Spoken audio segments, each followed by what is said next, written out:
Kita kasih tepuk tangan yang indah dan luar biasa bagi Tuhan. Lebih dahsyat lagi tepuk tangan yang luar biasa di rumahmu, di kamarmu, dimanapun kau berada, berikan kemuliaan bagi nama Yesus.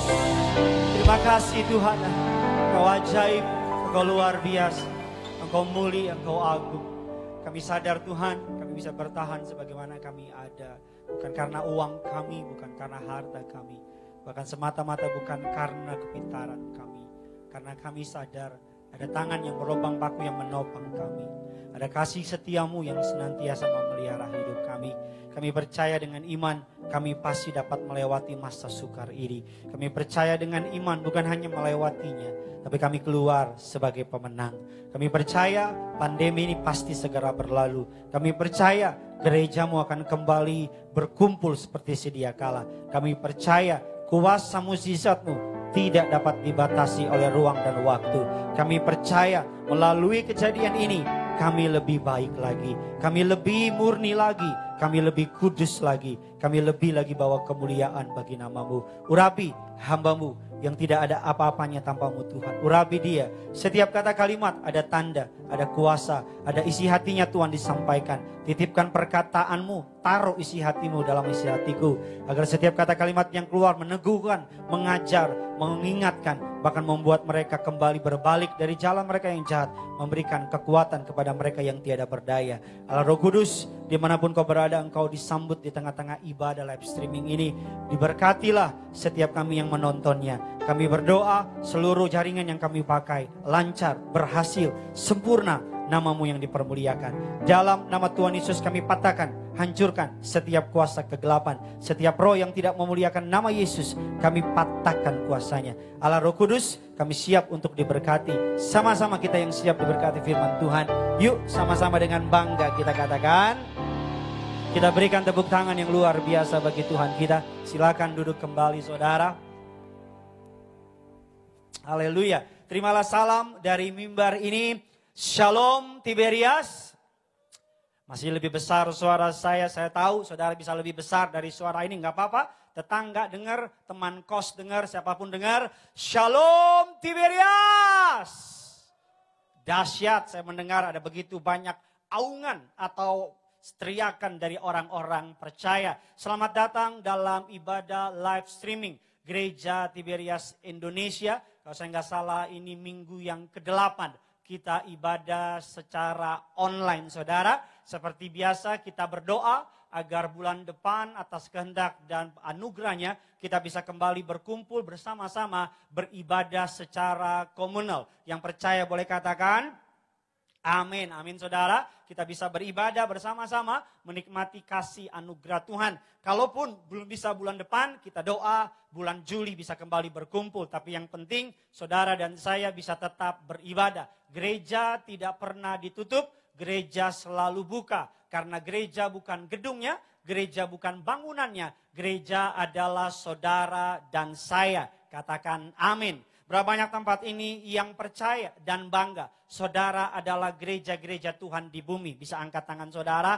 Haleluya. Gereja Tiberias Indonesia. Kasih tepuk tangan yang luar biasa sekali lagi buat Tuhan kita. Ini yang Tuhan taruh di hati saya. Saya percaya firman Tuhan ini pasti memberkati saudara. Karena ada pengajaran yang indah. Ada rahasia-rahasia yang luar biasa yang ketika saya sedang mempersiapkannya dengan istri saya, dengan tim saya diberkati luar biasa. Tema khotbah saya adalah Jesus, the Lion of Judah. Yesus adalah singa dari Yehuda, the Lion of Judah. Lebih tepatnya Yesus adalah singa dari suku Yehuda. Apa dasar firman-Nya?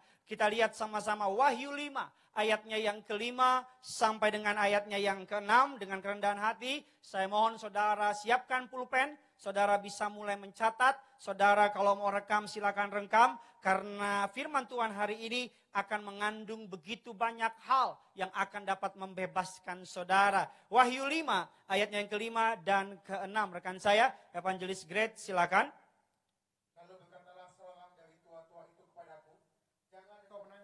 Sesungguhnya singa dari suku Yehuda yaitu tunas Daud telah menang sehingga ia dapat membuka gulungan kitab itu dan membuka ketujuh meterainya.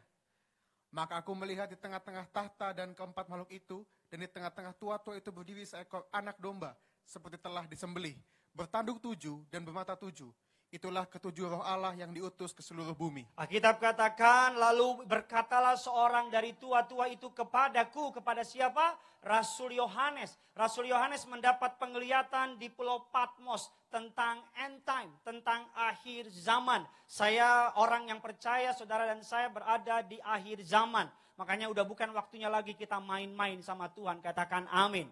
Alkitab katakan dia menangis. Kenapa menangis? Karena tidak ada satupun yang dianggap layak atau dapat membuka kitab gulungan tersebut, dapat membuka ketujuh meterai.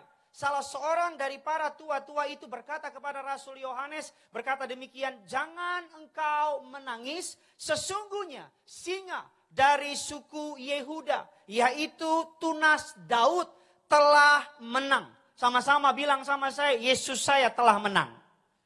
Amin, saudara-saudara, Yesus adalah yang paling sulung dari para saudara-saudara. Saudara dan saya adalah diadopsi.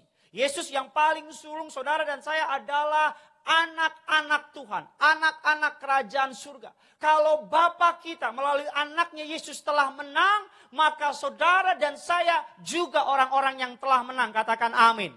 Saya percaya pandemi ini tidak akan menghancurkan orang percaya. Saya percaya krisis moneter tidak akan menghancurkan gereja Tuhan.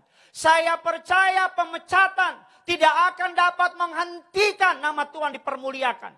Bahkan saya percaya sekalipun secara gedung gereja ditutup, tapi Roh Kudus tetap tidak dapat ditutup. Katakan amin. Alkitab katakan demikian, ini telah dinubuatkan jauh sebelumnya. Di ayat Kejadian, sama-sama kita lihat 49. Ayat yang ke-8 sampai dengan ayatnya yang ke-11. Silakan. Yehuda, engkau akan dipuji oleh saudara-saudaramu, tanganmu akan menekan tengkuk musuhmu, kepadamu akan sujud anak-anak ayahmu. Yehuda adalah seperti anak singa, setelah menerkam engkau naik ke suatu tempat yang tinggi, hai anakku, ia meniara dan berbaring seperti singa jantan atau seperti singa betina. Siapakah yang berani membangunkannya? Tongkat kerajaan tidak akan beranjak dari Yehuda. Ataupun lambang pemerintahan dari atas kakinya, sampai dia datang yang berhak atasnya. Maka kepadanya akan takluk bangsa-bangsa. Akan menambatkan keledainya pada pohon anggur, dan anak keledainya pada pohon anggur pilihan. Ia akan mencuci pakaiannya dengan anggur dan bajunya dengan darah buah anggur. Alkitab mengatakan Allah dari Yehuda, yaitu adalah yang namanya Yakub atau Israel, dia memberi berkat kepada Yehuda. Dan berkat ini adalah gambaran Yesus dikatakan singa dari suku Yehuda. Mengapa dikatakan singa dari suku Yehuda? Mengapa bukan dikatakan singa dari suku kaum Yusuf? Bukan singa dari suku Ruben, dari suku Lewi, dari suku, tapi mengapa dikatakan singa dari suku Yehuda? Ada kebenaran yang menarik karena waktu saya nggak banyak. Kenapa dari suku Yehuda? Alkitab katakan saudara bahwa Yehuda adalah yang membatasi atau yang menghalangi rencana pembunuhan terhadap Yusuf. Saudara-saudara Yusuf iri kepada kesukaan Yakub kepada Yusuf. Alkitab mengatakan mereka hendak menjual Yusuf, bahkan beberapa dari mereka hendak membunuh Yusuf. Tapi Yehuda yang berkata kepada saudara-saudaranya, janganlah kita menumpahkan darah karena dia adalah saudara kita. Apakah untungnya kalau kita mencurahkan darah dari Yusuf? Jadi yang pertama, Yehuda melarang pembunuhan dari Yusuf. Yehuda bertanggung jawab atas nyawa saudara-saudaranya. Yang kedua, mengapa dari suku Yehuda singa, bukan dari suku yang lain? Karena dipelajari Yehuda adalah yang meminta dan berani bertanggung jawab kepada Yakub, kepada Israel. Ketika mereka pergi ke Mesir karena ada kelaparan di Israel, Alkitab katakan bahwa Yusuf hendak mencobai mereka. Ada rencana supaya mereka kumpul di Mesir. Alkitab katakan Yusuf meminta Benjamin, anak yang paling kecil, untuk datang ke Mesir. Dan Yehuda yang berani menaruh tanggungan, berkata kepada Israel, berkata kepada Yakub, tanggungkanlah Benyamin atas namaku. Bahkan ketika Benyamin ditawan oleh Yusuf yang notabene adalah saudaranya. Alkitab katakan apa? Yehuda yang berani menjamin. Yehuda berkata kepada Yusuf, kiranya Tuanku tidak marah, kiranya Tuanku mengampuni aku, kiranya izinkan aku menanggung Benyamin. Biar aku menjadi budakmu. Biar aku menjadi hambamu, tapi biarlah Benjamin kembali kepada papanya. Ini gambaran Yehuda bertanggung jawab kepada saudara-saudaranya. Yehuda hendak menggantikan saudara-saudaranya. Yehuda adalah gambaran atau tipologi atau substitut, pengganti dari saudara-saudaranya. Makanya kalau saudara mengikuti tradisi Yahudi, orang Yahudi dimanapun mereka berada, mereka akan menanggung sesama Yahudi. Orang Yahudi dimanapun mereka berada, mereka akan saling mengundang satu dengan yang lain untuk memecah-mecah roti di rumah mereka. Kalau sesama orang Yahudi, mereka akan saling menjaga, brother keepers, menjaga sesamanya. Makanya dalam konsep, dibawa dalam konsep gereja, dibawa dalam konsep kekristenan, saudara sesama anak Tuhan. Ini waktunya kita saling menjaga sama-sama anak Tuhan, katakan amin. Ini waktunya kita sama-sama saling menopang anak-anak Tuhan, bukan waktunya saling menjatuhkan. Ini waktunya kita sama-sama pelayan Tuhan, bergandengan tangan, saling menanggung satu dengan yang lainnya, katakan amin.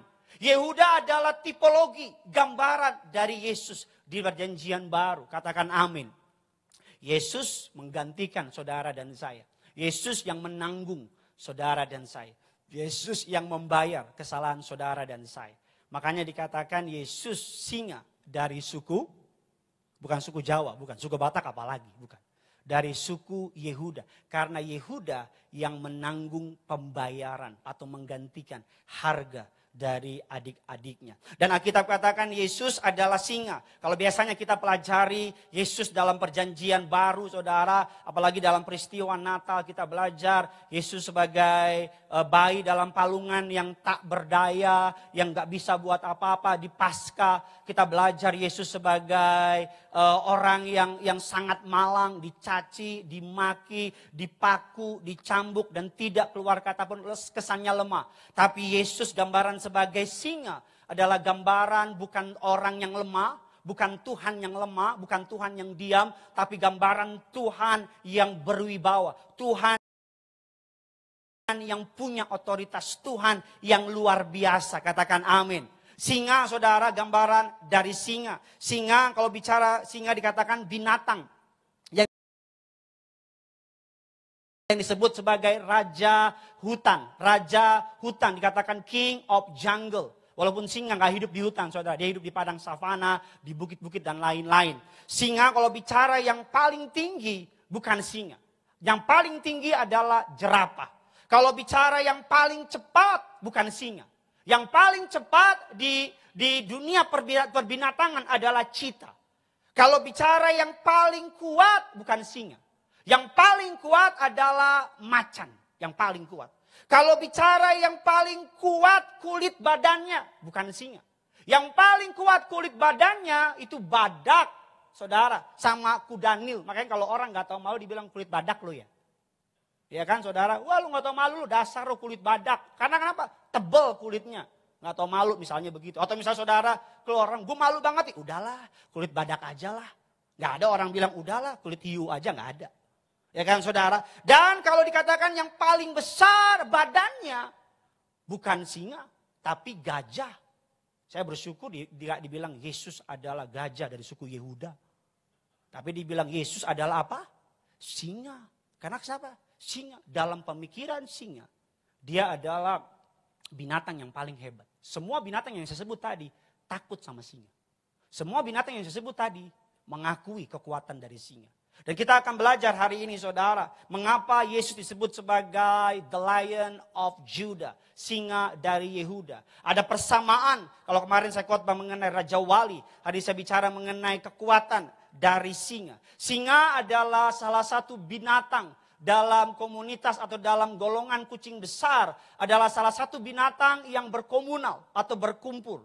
Singa adalah binatang yang harus menyediakan makanan bagi para kawanannya. Singa adalah binatang, saudara, yang dia berburu untuk memenuhi tempat peristirahatannya dengan mangsanya, dengan makanannya. Kita lihat firman Tuhan, Nahum 2, ayatnya yang ke-11 sampai dengan ke-12.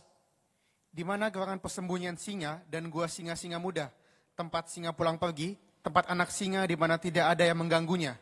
Biasanya singa itu menerkam supaya cukup makan anak-anaknya, mencekik mangsa bagi betina-betinanya, dan memenuhi liangnya dengan mangsa dan persembunyiannya dengan terkaman. Dan memenuhi liangnya dengan mangsa dan persembunyiannya dengan apa?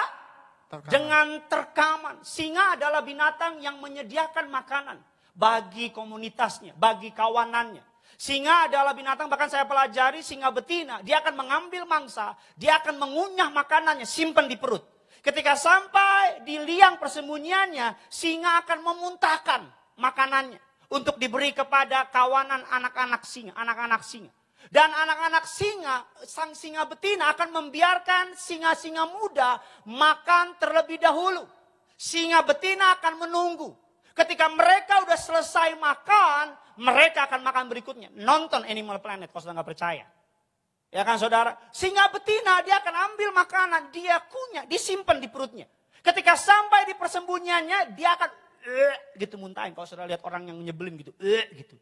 Akan dimuntahin dan akan dibiarin kawanan singa yang lain makan terlebih dahulu. Singa adalah binatang provider yang menyediakan makanan bagi kawanannya. Apa persamaan dengan Yesus? Yesus adalah Jesus the provider. Yesus adalah penyedia. Sama seperti singa yang menyediakan makanan bagi kawanannya, Yesus lebih daripada itu, dia adalah Allah yang menyediakan roti makananmu, yang menyediakan masa depan yang indah bagimu, yang menyediakan hari depan yang penuh dengan pengharapan. Katakan amin. Yesus adalah the provider, dia adalah penyedia. Dalam Kejadian 22 di atas gunung itu, Allah menyediakan, Yehova Jireh. Allah melihat dan Allah apa? Menyediakan. Alkitab penuh dengan kisah-kisah pemeliharaan Allah yang ajaib. Alkitab penuh dengan kisah-kisah orang-orang yang dicukupi oleh Allah. Alkitab katakan Allahku sanggup memenuhi segala keperluanmu. Menurut apa? Kekayaan dan kemuliaannya. Yesus dia memberi makan 5.000 orang dengan 5 roti 2 ikan. Yesus memberi makan 4.000 orang. Alkitab katakan ketika dia masuk ke bait Allah, orang meminta uang bait Allah. Yesus berkata kepada Petrus, pergi ke danau, ambillah ikan, ada uang di situ. Alkitab katakan ketika semalam-malaman Petrus menyebar jala, tidak dapat apa-apa. Ketika Yesus naik ke atas perahu, Yesus berkata, tebarkan sebelah kanan. Dalam waktu singkat, 153, aku adalah Tuhan, Ani Elohim. Muncullah ikan. Tadinya semalam-malaman gak dapat apa-apa, tapi jadi dapat apa-apa. Katakan amin. Saya percaya hari-hari ini banyak orang yang takut dan khawatir akan kehidupannya. Saya percaya hari-hari ini orang mengalami penurunan pendapatan. Saya percaya hari-hari ini orang sedang bingung menutupi keperluan dan kebutuhannya. Tapi sama seperti seekor singa yang menyediakan makanan bagi kawanannya. Lebih lagi Bapamu di surga. Dia akan menyediakan apa yang saudara perlukan. Katakan amin. Dia akan mencukupi apa yang saudara butuhkan. Katakan amin. Makanya genaplah firman Tuhan Matius 6 ayat 33. Tetapi apa? Carilah dahulu. Apa saudara? Kerajaan Allah dan kebenarannya. Maka apa saudara? Semua akan ditambahkan. Kita lihat firman Tuhan Mazmur 104. Kita akan banyak buka ayat. Mazmur 104. Ayat yang ke-21 silakan. Singa-singa muda mengaum-ngaum akan mangsa dan menuntut makanannya dari Allah. Dikatakan singa-singa muda mengaum-ngaum akan mangsa. Singa-singa muda adalah binatang yang gak pernah satisfied. Binatang yang selalu and selalu. Always, gak pernah never. Selalu lapar, saudara. Alkitab katakan singa-singa muda mengaum-ngaum akan mangsa. Dan menuntut makanannya dari Allah. Kalau singa-singa saja tahu Allah dapat mencukupi keperluannya. Allah dapat memberi makan. Saya gak pernah lihat burung-burung di udara. Alkitab kalau engkau khawatir lihat burung-burung di udara. Saya nggak pernah lihat burung di udara, dia terbang tiba-tiba jatuh. Kenapa bro? Pusing, belum makan. Nggak ada burung-burung belum makan. Padahal nggak ada. Alkitab katakan di padang gurun 40 tahun nggak ada Starbucks, nggak ada warung Padang, nggak ada warung Indomie, apalagi Laponi Tongdong tak. Nggak ada tuh yang namanya duta bakmi, mie hoki, ikan teri, mboiku dan lain-lain. Nggak ada. Tapi 40 tahun mereka apa? Nggak rusak sepatunya, pakaiannya selalu baru. Bahkan saya percaya berat badan mereka naik. Karena apa? Allah sediakan pagi-pagi. Tuhan kirim yang namanya roti mana.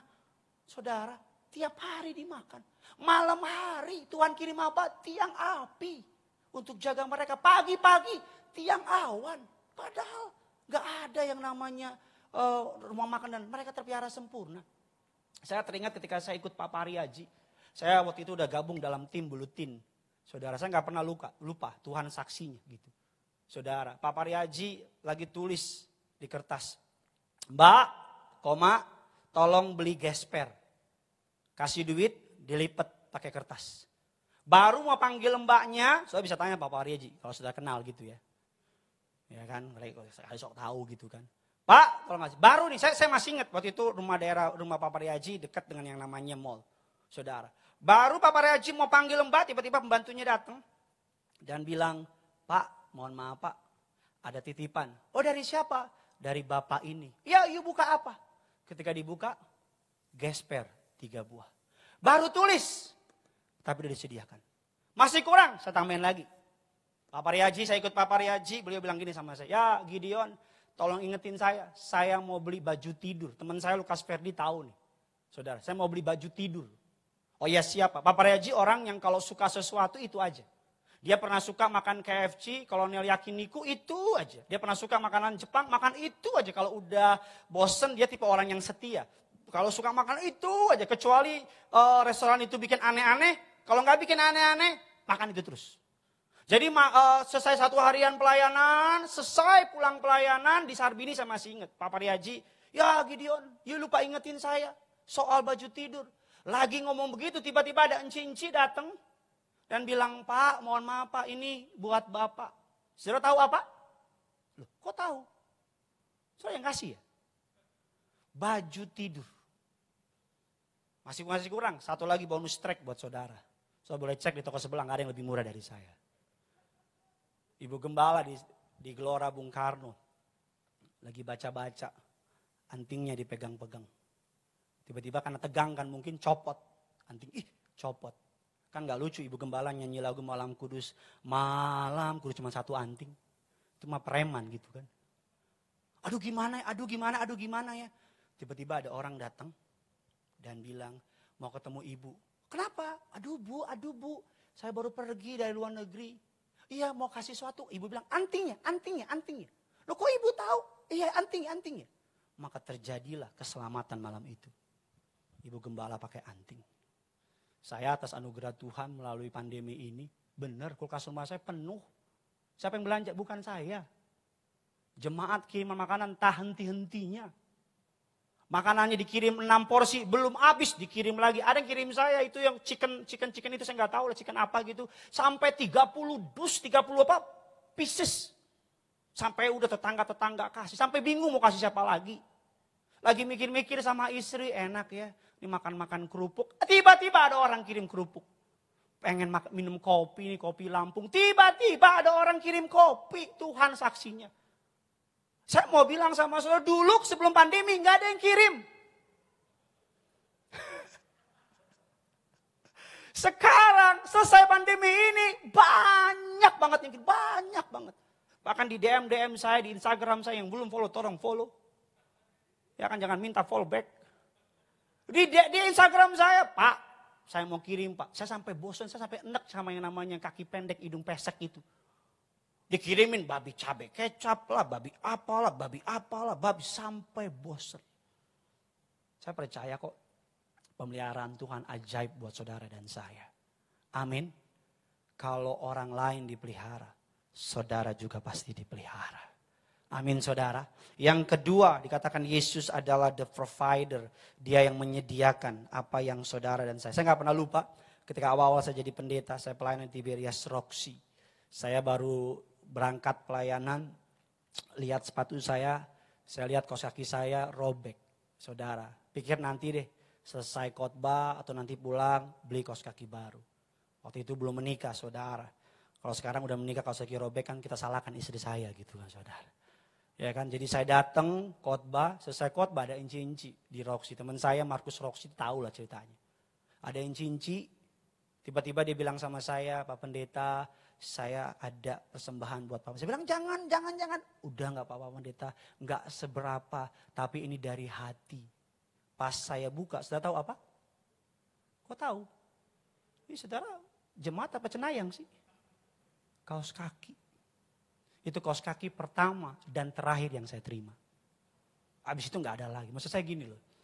Kalau Tuhan lihat engkau butuh, engkau perlu, Dia kasih. Makanya Allahku sanggup memenuhi segala apa? Keperluanmu, bukan kemauanmu. Keperluanmu. Kalau Dia lihat nih engkau udah cukup usiamu, udah kepala 27, 28, udah cukup engkau doa pasangan hidup, Tuhan kasih. Tuhan kasih.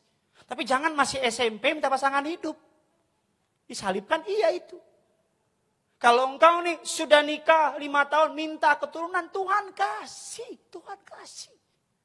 Maksud saya begini, percaya sama waktunya Tuhan. Gak usah setting-setting, gak usah pura-pura susah. Gak usah bikin sok-sok sedih biar orang kasihan. Papa Gembala ngajarin saya, pendeta gak boleh minta-minta, katakan amin. Sampai hari ini, sampai hari kemarin ada orang-orang ya orangnya baik sih. Tapi pengen ngumpulin dana untuk pendeta-pendeta yang terdampak COVID. Kita bilang mohon maaf, Tiberias terpelihara sempurna. Minyak anggur tercukupi. Kasih tepuk tangan dulu yang percaya buat Tuhan kita. Amin saudara, gak usah lah minta-minta lah. Apalagi kode-kode. Pak Pariaji gak boleh tuh di mimbar khotbah yang namanya persembahan. Gak boleh khotbah di mimbar minta-minta sama jemaat. Gak ada. Ini nih gereja, ya gereja gak usah sebut namanya, saudara datang lagi. Gereja dibangun puluhan miliar. Gak minta-minta, gak ada. Maksud saya gini loh, terhormat. Saudara dan saya anak Tuhan. Tuhan pasti penuhi keperluan saudara. Kasih tepuk tangan buat Tuhan kita. Yang kedua, kita lihat Jesus the provider. Yang kedua, dikatakan saudara, binatang singa adalah binatang yang melindungi teritorinya. Singa memiliki teritori saudara, menurut literatur yang saya baca bersama dengan istri. Teritori singa 20 km sampai 400 km persegi. Kurang lebih mirip Palembang atau mirip Surabaya. Saking besarnya teritori dari singa. Dan teritori itu akan dijaga dengan dia punya kekuatan. Makanya singa disebut sebagai binatang yang melindungi kawanannya. Singa disebut sebagai binatang yang kalau saudara serang singa A, kawanan singa B, Simba, suku apa itu loh semua akan datang nyerang juga. Amin saudara. Begitu juga dengan Yesus. Singa adalah binatang yang melindungi kawanannya. Yesus adalah disebut yang kedua, Jesus the protector. Yesus adalah Allah yang melindungi, katakan amin. Kita lihat firman Tuhan, Yesaya 31 ayat 4 sampai dengan ke-5. Silakan. Sebab beginilah firman Tuhan kepadaku. Seperti seekor singa atau singa muda mengeram untuk mempertahankan mangsanya, dan tidak terkejut mendengar teriakan seluruh pasukan gembala yang dikerahkan melawan dia, dan tidak mengalah terhadap keributan mereka, demikianlah Tuhan semesta alam akan turun berperang untuk mempertahankan gunung Sion dan bukitnya. Seperti burung yang berkepak-kepak melindungi sarangnya, demikianlah Tuhan semesta alam akan melindungi Yerusalem. Ya, melindungi dan menyelamatkannya, memeliharanya dan menjauhkan celaka. Melindungi dan menyelamatkannya, memelihara dan menjauhkan apa? Celaka. Hari-hari banyak orang yang mengalami ketakutan. Tapi kalau saudara dan saya menyadari engkau punya Yesus the protector. Yang melindungi saudara. Alkitab katakan seutas rambutmu pun tidak akan jatuh tanpa seizin dari Tuhan. Katakan amin. Kabar baiknya apa? Anak-anak Tuhan, orang percaya. Kalau ada yang mau dealing sama orang percaya. Kalau ada yang mau ganggu biji matanya Tuhan. Harus berurusan sama Tuhan. Katakan amin. Kalau ada yang mau utak-atik saudara, harus berurusan sama Tuhan. Jadi kalau hari ini saudara diizinkan melewati masa sukar, kalau hari saudara diizinkan mengalami yang namanya dikhianati oleh orang, kalau hari saudara diizinkan disusahi oleh orang lain, kabar baiknya apa? Tidak mungkin terjadi tanpa izin dari Tuhan. Jadi kalau Tuhan izinkan saudara dipecat, kabar baiknya apa? Allah tahu dan Allah akan menyediakan yang lebih baik, katakan amin. Kalau hari ini saudara diizinkan melewati lembah kekelaman, kabar baiknya apa? Gada dan tongkatnya akan menyertai saudara. Katakan amin. Tidak ada satupun yang dapat terjadi kepada anak-anak Tuhan tanpa seizin Tuhan. Saya ulang sekali lagi, dengar baik. Tidak ada satupun yang dapat terjadi. Tidak ada satupun kengerian yang dapat menyentuh anak-anak Tuhan tanpa seizin Tuhan. Amin. Saya beberapa waktu yang lalu bawa anak saya ke rumah sakit untuk divaksin. Dokternya bilang, izin Pak, saya suntik, saya kasih. Tiba-tiba ada orang bawa suntik anak saya salibkan, iya yang ada. Betul apa tidak? Anak saya tidur di atas, kan kebetulan rumah kami 20 lantai. Orang kaya. Anak saya tidur di atas, saya lagi di bawah sama istri saya, lagi candlelight dinner. Mati lampu sebenarnya sih. Anak saya panas-panas. Yang pertama lari siapa? Istri saya pastilah, mamanya soalnya. Kedua siapa? Saya. Lari kita kenceng ke atas. Anak saya lagi main, saya lagi nonton TV. Tiba-tiba dia langsung nengok. Kalau anak orang lain nangis saya biarin. Tapi anak saya tahu air matanya. Saya tahu dia pura-pura nangis. Saya tahu dia benar-benar nangis. Saya tahu ketika dia jatuh pura-pura aduh gitu. Anak saya tuh lucu saudara, kayak papanya gitu. Digigit di kanan, terus kita oles-oles yang kiri. Yang kiri dia bilang, aduh padahal gigit sini. Saya tahu ketika dia pura-pura sakit, sama saya tahu ketika dia sakit beneran. Kalau hari ini ada yang nyakitin hatimu. Dan kau sakit banget gitu. Jangan balas yang jahat dengan yang jahat. Biarin pembelaan milik Tuhan. Bilang sama Tuhan. Aku serahkan sama Tuhan. Biar Tuhan yang bela. Selesai. Oh, kalau Tuhan yang bela. Mau pengacara di atas langit, masih ada langit itu. Gak bisa tolong. Betul. Paling enak punya Tuhan kayak Yesus. Gak mungkin saudara biarin orang colok mata saudara. Saudara ada biji matanya Tuhan. Siapa yang dapat mengambil saudara dari Tuhan? Gak ada. Makanya hari-hari kita harus jadi orang yang paling percaya diri. Orang yang percaya Tuhan pelihara. Alkitab katakan demikian di poin yang kedua yang terakhir, Mazmur 121. Ayatnya yang ke-1 dan ke-8. Teman saya Winner bisa bantu saya ke depan, saya akan masuk poin terakhir. 121, silakan. Nyanyian ziarah, aku melayangkan mataku ke gunung-gunung, dari manakah akan datang pertolonganku? Pertolonganku ialah dari Tuhan yang menjadikan langit dan bumi. Ia takkan membiarkan kakimu goyah, penjagamu tidak akan terlelap. Sesungguhnya tidak terlelap dan tidak tertidur penjaga Israel. Tuhanlah penjagamu, Tuhanlah naunganmu di sebelah tangan kananmu. Matahari tidak menyakiti engkau pada waktu siang atau bulan pada waktu malam. Tuhan akan menjaga engkau terhadap segala kecelakaan. Ia akan menjaga nyawamu. Tuhan akan menjaga keluar masukmu dari sekarang sampai selama-lamanya. Ini ayat ini menjadi salah satu ayat yang paling banyak dibaca, salah satu oleh bangsa Israel. Dibaca pada waktu siang, dibaca pada waktu malam. Dan dijadikan lagu. Lagunya, ku melayangkan mataku ke gunung-gunung. Dari manakah datangnya pertolonganku? Pertolonganku dari Tuhan yang menjadikan alam semesta. Untuk nyanyi kayak apa gitu saudara? Ya kan, rapnya mengatakan, mentari siang takkan menyakitimu dan juga bulan Waktu malam Tuhanlah yang menjagamu dari segala bahaya dari sekarang. Terima kasih, Anda layak dapat bintang. Tuhan yang jaga saudara. Tuhan yang jaga saudara. Anak saya akan berani keluar rumah kalau saya yang gendong. Anak saya akan pede ngelakuin apa-apa, dia lagi suka main bola, saudara. Dia akan teriak, "Papa! Papa!" Saya turun, dia ambil bola, dilempar ke saya. Gitu terus. Dia lagi seneng main bola. Dia pede kalau sama saya. Saya mau tanya, kalau nyebrang jalan, orang tua sama anak kecil, yang pegang tangan siapa? Anak orang tua pegang tangan anaknya, apa anaknya pegang tangan orang tua?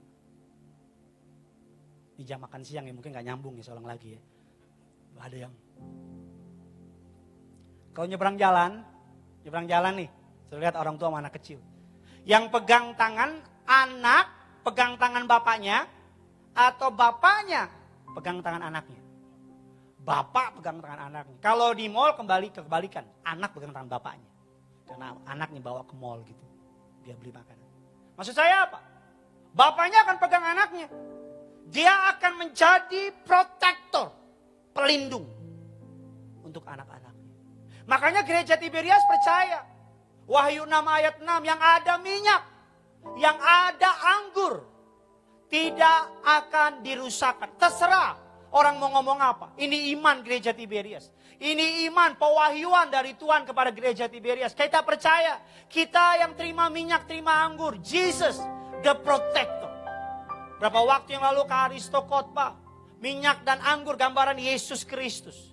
Jadi ketika kita punya Yesus di dalam diri kita, ketika kita diurapi dengan minyak, ketika kita bersatu dengan tubuh dan darah Yesus, Yesus menjadi our protector.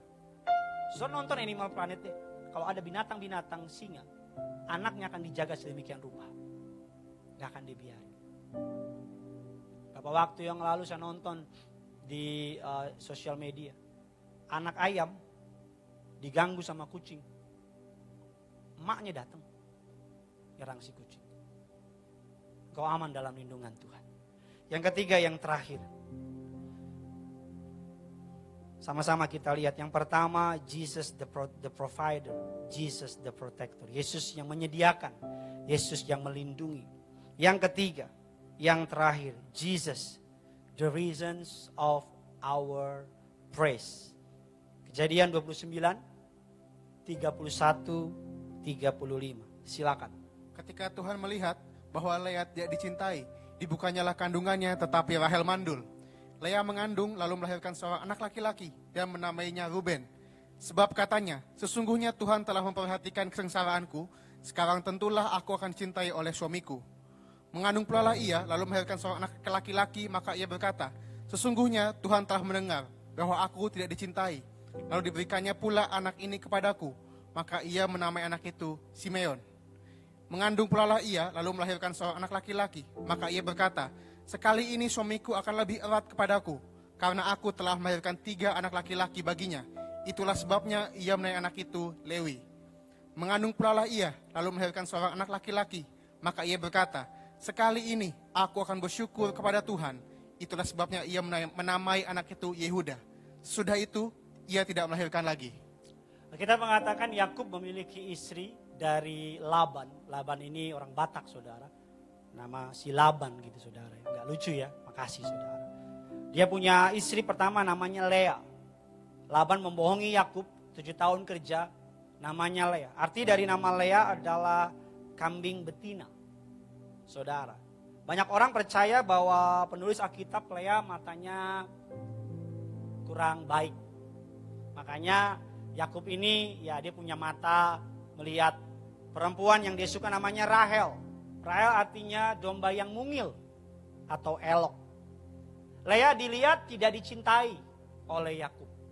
Lea nggak ngadu sama persatuan ibu-ibu daerah rumah Yakub. Lea nggak gosip sama tetangga, bahkan nggak update status suamiku nggak cinta biar orang komen dan dapat belas kasihan. Tapi Lea mengadu sama Tuhan. Kita bilang ketika dilihat Tuhan, bahwa Lea tidak dicintai, dibukanya kandungan. Ada kurang lebih 4 anak, Ruben. Artinya kiranya Tuhan melihat. Orang Yahudi mirip seperti orang-orang beberapa suku di Indonesia. Kasih nama berdasarkan event kejadian hari itu. Dia kasih nama Ruben dengan harapan kiranya Tuhan melihat kesengsaraanku. Anak yang kedua dikasih nama Simeon. Artinya apa? Kiranya Tuhan mendengar. Dengar apa? Kiranya Tuhan dengar bahwa Yakub tidak mencintai aku. Anaknya yang ketiga dikasih nama Lewi. Lewi artinya apa? Join in. Lebih intimacy, lebih close, lebih dekat.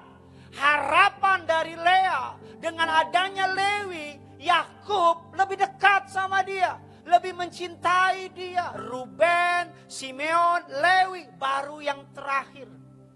Dia kasih nama anaknya apa? Yehuda. Yehuda artinya apa? Aku mengucap syukur. Makanya dalam peperangan orang Yahudi, orang Israel, setiap kali ada peperangan, Allah memerintahkan apa? Letakkan suku Yehuda di depan. Untuk apa? Menaikkan pujian. Menaikkan ucapan syukur. Salah satu senjata singa yang paling menakutkan apa? Aumannya. Kalau singa sudah meraung, mengaum sampai 7 kilometer. Gambaran apa? Suaramu, ucapanmu didengar oleh surga. Perkataanmu tidak dilewatin sama Tuhan. Hari-hari ini perbanyak apa? Nyembah Tuhan. Ketika Allah hendak menyerahkan tembok Yeriko kepada bangsa Israel. Apa perintah Allah? Pitari tembok itu tanpa berbicara sekata pun. Kenapa begitu? Di puasa makan gampang. Puasa minum gampang. Puasa jaga mulut itu paling susah. Tuhan mau meredam orang-orang yang tukang komplain di Israel. Orang-orang yang tukang ngeluh. Supaya diem. Saya selalu bilang kalau mulutmu gak bisa keluar kataan yang baik, jangan keluarin apapun. Kalau mulutmu gak bisa ngomong perkataan yang benar, mendingan diem. Makanya ada kutipan silence is gold. Diam itu adalah emas. Amin. Saya tutup dengan cerita yang terakhir. Saya pernah bawa ini tapi Tuhan taruh ini untuk ingatkan lagi. Fanny J. Crosby. Disebut dengan Queen of Gospel, songwriter. Pada saat umur 6 minggu terkena flu mengakibatkan peradangan. Dibawa ke dokter, terjadi malpraktek yang mengakibatkan kebutaan. Umur 6 tahun ayahnya meninggal. Ketika menikah, the only son, anak satu-satunya meninggal. Tapi Fanny J. Crosby tidak menyerah kepada keadaan. Justru dia menulis banyak 8.000 lagu himne. Lagunya telah dikopi lebih dari 1 juta. Dia dikenal sebagai julukan Queen of Gospel Songwriter. Lagunya yang terkenal, To God Be the Glory. Pass me not, O gentle Savior. Janganlah engkau lalui. Jawab doaku. Dan lagunya yang paling terkenal adalah Blessed Assurance. Ku berbahagia. Dari orang yang buta, anaknya meninggal, masa kecil mengalami kemiskinan, dia malah berkata, ku berbahagia. Makanya kalau orang tahu panggilannya dalam Tuhan, tahu tujuan hidupnya dalam Tuhan, saya percaya perkara dunia nggak akan menghancurkan imannya. Saya percaya, saya mau bilang ya, nih iman aja iman. Kelihatannya pandemi ini akan segera berlalu. Amin. Ini iman saya, ya masing-masing lah ya. Jangan ini udah lewat, engkau kembali kerja, engkau kembali kuliah, engkau kembali melayani, engkau gak dapat apa-apa. Ada suatu pelajaran, masing-masing berbeda. Sesuatu yang Tuhan sedang ajar kepada umatnya. Bukan tanpa sebab ini terjadi secara global. Tuhan sedang izinkan saudara ditarik, dibawa untuk rest, dipaksa untuk istirahat, untuk belajar sesuatu. Kalau saya belajar apa? Uang pada masa seperti ini gak bisa buat apa-apa. Kekayaan gak bisa tolong. Bahkan orang punya koneksi gak bisa bantu. Di masa-masa ini saya makin sadar apa? Yesuslah yang terpenting dalam hidup ini. Jangan nanti udah kembali normal, kau bilang, aduh kangen deh masa-masa pandemi. Pengen enak libur di rumah. Giliran pandemi kapan sih selesai? Engkau cuma jalani hidup aja gak bisa lihat sesuatu ada apa di balik ini. Saya udah bilang sama Tuhan dalam doa saya. Saya bilang, Tuhan saya belajar. Saya belajar. Ada banyak janji-janji yang saya ucapin sama Tuhan dalam doa-doa saya. Ada banyak permintaan kekuatan dalam doa saya sama istri saya. Agar masuk di musim yang baru. Musim pandemi ini akan segera berlalu, katakan amin. Akan datang musim yang baru. Waktunya engkau menabur. Waktunya engkau berlari. Waktunya engkau menikmati berkat. Waktunya Tuhan mengangkat engkau. Makanya di masa-masa istirahat ini murnikan hatimu. Murnikan pikiranmu. Bersihkan hatimu. Makin melekat sama Tuhan.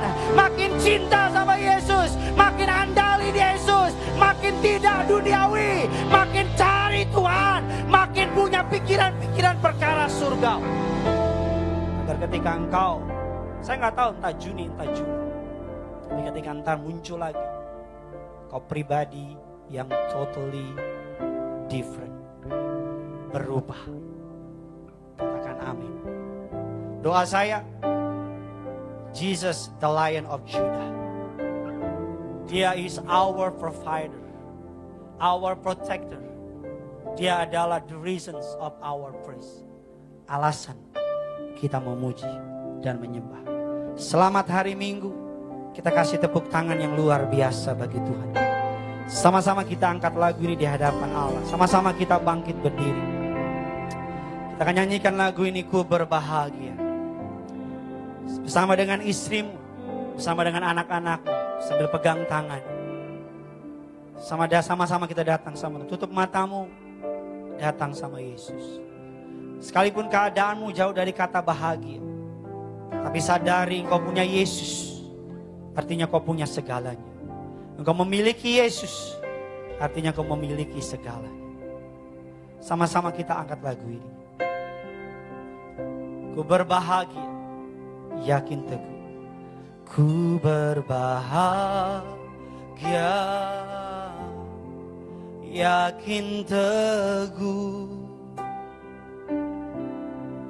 Yesus abadi, kepunyaanku.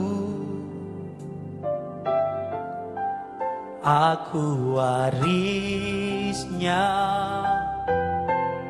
ku ditebus,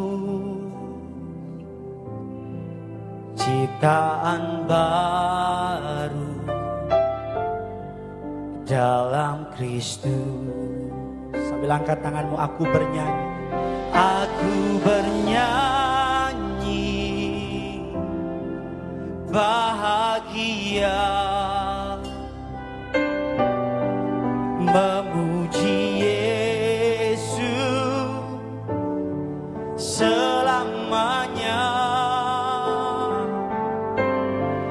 Aku bernyanyi bahagia, memuji Yesus selamanya. Bersama-sama kita angkat lagu dari awal. Dengan iman percaya, sama-sama katakan, ku berbahagia, yakin teguh. Ku berbahagia,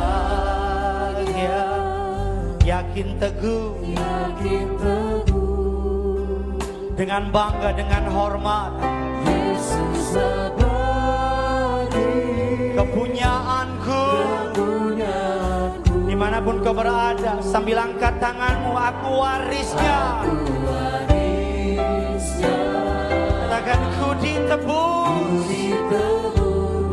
Saudara dan saya ciptaan baru dalam Mari sama-sama jemaat Tiberias katakan aku bernyanyi. Aku bernyanyi bahagia